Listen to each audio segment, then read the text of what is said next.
আসসালামু আলাইকুম। সবাইকে স্বাগত জানাচ্ছি। আমি নাসরুল ইসলাম তন্ময়। শুরুতে বিআরবি কেবল সংবাদ শিরোনাম জানিয়ে দেব এই মুহূর্তে হাতে পাওয়া সর্বশেষ গুরুত্বপূর্ণ আপডেট বাংলা সংবাদ। শুরুতেই থাকছে অবৈধ আওয়ামী শাসক গোষ্ঠী বিএনপি নেতাকর্মীদের উপর ব্যাপক সহিংস আক্রমণ শুরু করেছে বলে মন্তব্য করেছেন বিএনপির মহাসচিব মির্জা ফখরুল ইসলাম আলমগীর। এবারে জানাবো বিএনপি চেয়ারপারসন বেগম খালেদা জিয়ার মুক্তির দাবিতে আয়োজিত গতকাল বুধবার নাটোর ও পটুয়াখালীর সমাবেশে হামলা করেছে দুর্বৃত্তরা। এতে নাটোর জেলার বিএনপির ভারপ্রাপ্ত আহ্বায়ক শহীদুল ইসলাম বাচ্চুকে কুপিয়ে গুরুতর জখম করেছে সন্ত্রাসীরা। আশঙ্কাজনকভাবে তাকে রাজশাহী মেডিকেল কলেজ হাসপাতালে ভর্তি করা হয়েছে। হামলার ঘটনায় ক্ষমতাসীন দল আওয়ামী লীগকে দায়ী করেছে বিএনপি। তাদের দাবি, পুলিশের নিষ্ক্রিয়তায় তাদের সামনেই এভাবে এলোপাথাড়ি কুপিয়ে জখম করেছে বিএনপি নেতাকে। জানাবো বিএনপির স্থায়ী কমিটির সদস্য গয়েশ্বর চন্দ্র রায় বলেছেন, বিএনপিকে জনগণের মন থেকে মুছে ফেলার জন্য আওয়ামী সরকার নানা রকম ষড়যন্ত্র করছে, কিন্তু তা কখনো সফল হবে না, বরং আপনারা আপনাদের কৃতকর্মের জন্য মুছে যাবেন। এদিকে আওয়ামী লীগের সাধারণ সম্পাদক এবং সড়ক পরিবহন ও সেতুমন্ত্রী ওবায়দুল কাদের বলেছেন, বিএনপি পরনির্ভরশীল দলে পরিণত হয়েছে। এখন কোটা আন্দোলনের উপর ভর করেছে বিএনপি। এতে কোনো কাজ হবে না। বিএনপি দল ভুয়া, তাদের কর্মসূচি ভুয়া, তাদের মনের জোর কমে গেছে, গলার জোর বেড়ে গেছে। এবারে থাকছে দুর্নীতির বরপুত্র সাবেক অতিরিক্ত আইজিপি শামসুদ্দোহা। পুলিশের সাবেক অতিরিক্ত মহাপরিদর্শক ডক্টর শামসুদ্দোহা খন্দকার নিজ বাহিনীতে দুর্নীতির বরপুত্র হিসেবে পরিচিত ছিলেন। অবৈধ অর্থ উপার্জনে তার জুড়ি মেলা ভার। বিশেষ করে প্রেষণে বাংলাদেশ অভ্যন্তরীণ নৌ পরিবহন কর্তৃপক্ষের চেয়ারম্যান পদে যোগ দিয়ে হয়ে উঠেছিলেন আরও বেপরোয়া। এবং সর্বশেষ জানাবো আন্তর্জাতিক সংবাদ। কমান্ডার হত্যার জবাবে ইসরায়েলে 100 রকেট হামলা চালিয়েছে হিজবুল্লাহ। ইসরায়েলে হামলায় লেবাননের ইরান সমর্থিত সশস্ত্র গোষ্ঠী হিজবুল্লাহর এক শীর্ষ কমান্ডার নিহত হওয়ার প্রতিবাদে ইসরায়েলকে লক্ষ্য করে 100টি কাতিউষা রকেট হামলা চালিয়েছে সংগঠনটি।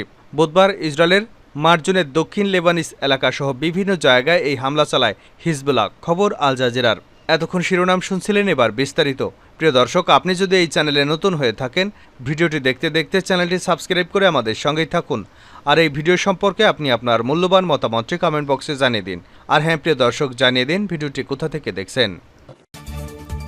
শাসক গোষ্ঠী বিএনপি নেতাকর্মীদের উপর সহিংস আক্রমণ শুরু করেছে মির্জা ফখরুল। অবৈধ আওয়ামী শাসক গোষ্ঠী বিএনপি নেতাকর্মীদের উপর ব্যাপক সহিংস আক্রমণ শুরু করেছে বলে মন্তব্য করেছেন বিএনপির মহাসচিব মির্জা ফখরুল ইসলাম আলমগীর। গণমাধ্যমে পাঠানো এক বিবৃতিতে এমন মন্তব্য করেছেন তিনি। বিবৃতিতে বলা হয়েছে, গত 29শে জুলাই ঢাকার কেন্দ্রীয়ভাবে এবং 1 জুলাই সারা দেশের সকল মহানগরে এবং আজ সারা দেশের সব জেলা শহরে বিএনপি চেয়ারপারসন দেশনেত্রী বেগম খালেদা জিয়ার নিঃশর্ত মুক্তির দাবিতে আয়োজিত শান্তিপূর্ণ সমাবেশে সরকারদলীয় সন্ত্রাসী এবং আইনশৃঙ্খলা বাহিনী বিএনপি নেতাকর্মীদের উপর হিংস্র আক্রমণ চালিয়ে তাদের গুরুতরভাবে জখম করেছে। এই ন্যাক্কারজনক ঘটনার তীব্র নিন্দা ও প্রতিবাদ জানিয়েছেন তিনি। বিবৃতিতে বিএনপি মহাসচিব আরও বলেন, সাবেক প্রধানমন্ত্রী ও বিএনপি চেয়ারপারসন দেশনেত্রী বেগম খালেদা জিয়ার মুক্তির দাবিতে আজ নাটোরে জেলা বিএনপির উদ্যোগে আয়োজিত সমাবেশ স্থলে আওয়ামী লীগ সন্ত্রাসীরা সশস্ত্র হামলা চালিয়ে বিএনপির বন ও পরিবেশ বিষয়ক সম্পাদক ও রাজশাহী সিটি কর্পোরেশনের সাবেক মেয়র মুসাদেক হোসেন বুলবুল, নাটোর জেলা বিএনপির ভারপ্রাপ্ত আহ্বায়ক শহীদুল ইসলাম বাচ্চু সহ অনেক নেতাকর্মীকে গুরুতর আহত করে।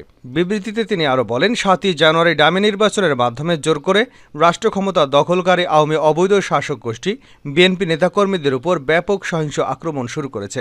নেতাকর্মীদের উপর হামলা চালিয়ে তাদেরকে গুরুতর জখম সহ বিভিন্নভাবে নির্যাতনের উদ্দেশ্যই হল আওয়ামী অবৈধ শাসনে কেউ যেন প্রতিবাদ করতে সাহস না পায়।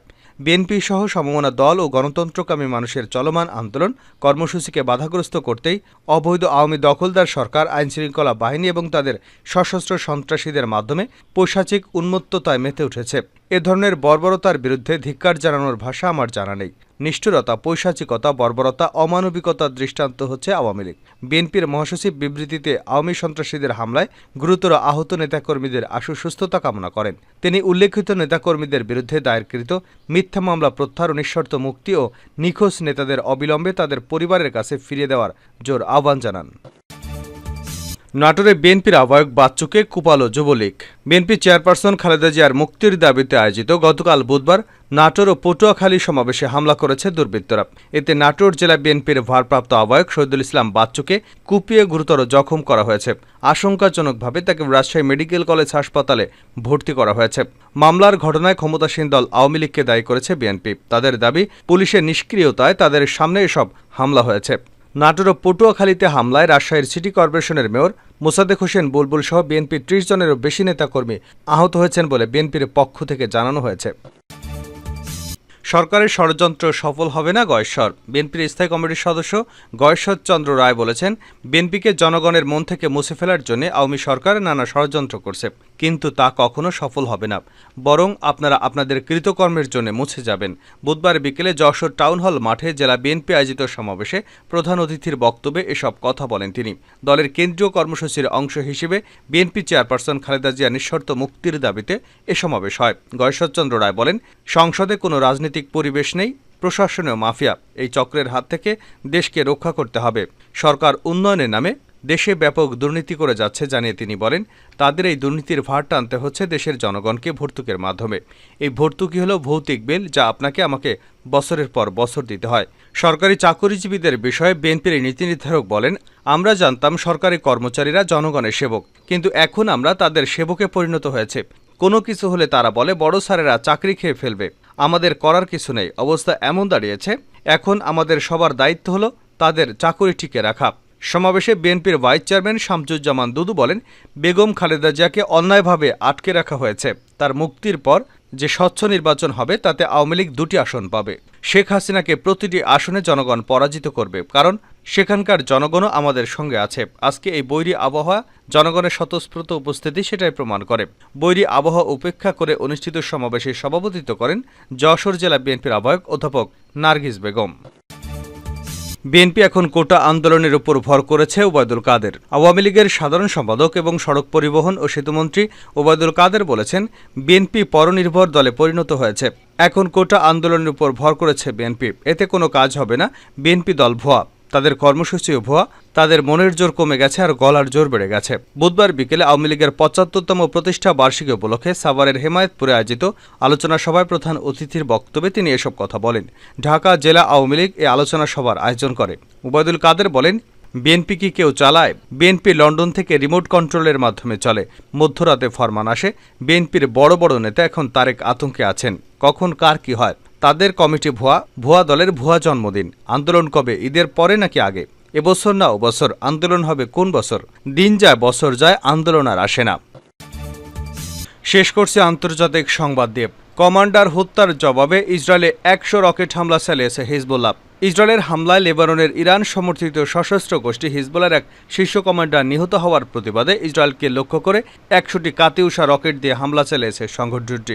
বুধবার ইসরায়েলের মার্জনের দক্ষিণ লেবানিস এলাকায় বিভিন্ন জায়গায় এই হামলা চালিয়েছে হিজবুল্লাহ।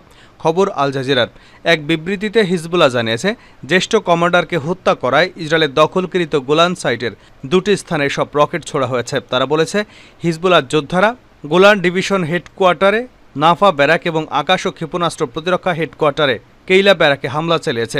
তারা আরও বলেছে, ইসরায়েলি শত্রুরা লেবানন উপকূলীয় শহর তায়ারে যে হামলা এবং হত্যা চালিয়েছে সেটির জবাবের অংশ এই হামলা। দখলদার ইসরায়েলের হামলায় হিজবুল্লাহর অন্যতম জ্যেষ্ঠ কমান্ডার নিমার নাসের নিহত হন। তিনি হজ আবু নিমা নামেও পরিচিত। ইসরায়েলি হামলায় তার দেহরক্ষীও প্রাণ হারিয়েছেন। প্রসঙ্গত, গত বছরের অক্টোবরে ফিলিস্তিনি সশস্ত্র গোষ্ঠী হামাস এবং ইসরায়েলের মধ্যে যুদ্ধ শুরু হওয়ার পর এতে যোগ দেয় লেবাননের শক্তিশালী গোষ্ঠী হিজবুল্লাহ। যুদ্ধের শুরুতে হিজবুল্লাহর হামলায় তীব্রতা কম থাকলেও গত কয়েক মাসে এটি বৃদ্ধি পেয়েছে। হামলা বাড়িয়ে দেওয়ায় হিজবুল্লাহর সঙ্গে পূর্ণমাত্রায় যুদ্ধের হুমকি দিয়েছে ইসরায়েল।